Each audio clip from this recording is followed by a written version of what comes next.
প্ৰথমতে মই আজি শ্ৰী শ্ৰী সৰস্বতী পূজাৰ অসমবাসীলৈ মানে শুভেচ্ছা জ্ঞাপন কৰিছোঁ।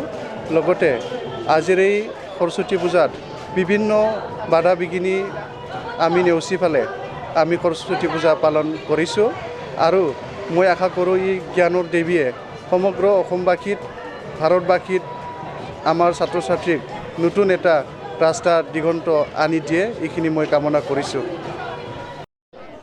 পোনপ্ৰথমে মই আমাৰ এই বিদ্যালয়লৈ আপোনালোক অহাৰ বাবে মই ধন্যবাদ জনাইছোঁ। আজি বিদ্যাৰ অধিষ্ঠাত্ৰী দেৱী সৰস্বতীৰ আমি ছাত্ৰ ছাত্ৰীৰ লগত মিলি এভাগ পূজা অৰ্চনা কৰিলোঁ আৰু আমি আশা কৰিম যে ভগৱন্তই আমাৰ ছাত্ৰ ছাত্ৰীসকলৰ মনোকামনা পূৰণ কৰিব আৰু আমি পূজাৰ জৰিয়তে আমি আধ্যাত্মিক দিশটো যাতে আমি শক্তিশালী কৰিব পাৰোঁ, সেই মানে উদ্দেশ্য আগত ৰাখি প্ৰতি বছৰে গুৰেশ্বৰ উচ্চতৰ মাধ্যমিক বিদ্যালয়ত ধুমধামেৰে সৰস্বতী পূজা আমি অনুষ্ঠিত কৰোঁ। প্ৰায় 1000ৰো অধিক ছাত্ৰ ছাত্ৰীয়ে আমি আশা কৰা মতে আজি আমাৰ এই পূজাত আমাৰ অংশগ্ৰহণ কৰিছে আৰু আমাৰ যি স্থানীয় ব্যক্তি নিৰ্দিষ্ট ব্যক্তিসকলো আমাৰ পূজালৈ আহিছে, আমি নিজকে ধন্য মানিছোঁ। আৰু মই পুনৰ ক'ম যে আচলতে পূজা আমাৰ এটা আধ্যাত্মিক মনৰ এটা ব্যৱস্থা, তাক আমি পূজা হিচাপে ল'ব লাগিব। কিন্তু আমি সৰস্বতী পূজাৰ জৰিয়তে জাক জমকতা বাদ দি আমি প্ৰকৃততে যাতে আমি ভগৱানৰ পৰা আশীৰ্বাদ পাব পাৰোঁ, মই সেইটোৱে ছাত্ৰ ছাত্ৰীসকলৰ প্ৰতি মই আহ্বান জনাইছোঁ আৰু পুনৰ আপোনালোক আমাৰ বিদ্যালয়ত অহাৰ বাবে মই ধন্যবাদ জনাইছোঁ।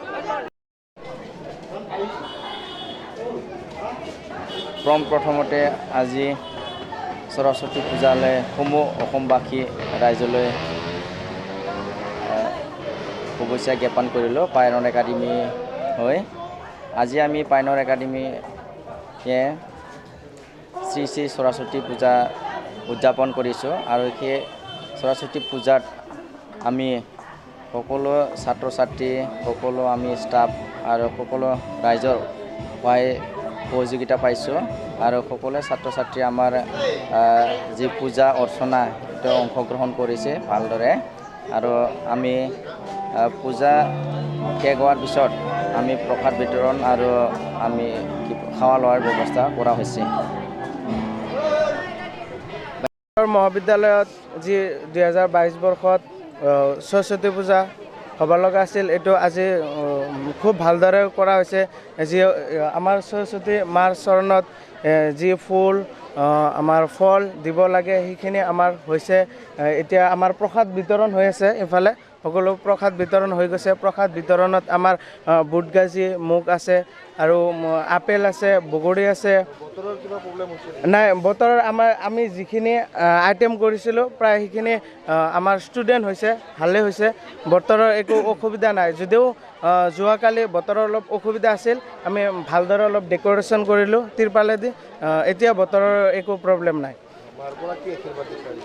মাৰ পৰা আমি সকলোৱে যাতে ভালে পঢ়ি শুনি কোনোবা ভাল এজন গাঁৱৰ এজন সুনাগৰিক হওঁ, সেয়ে আমি কামনা কৰিছোঁ।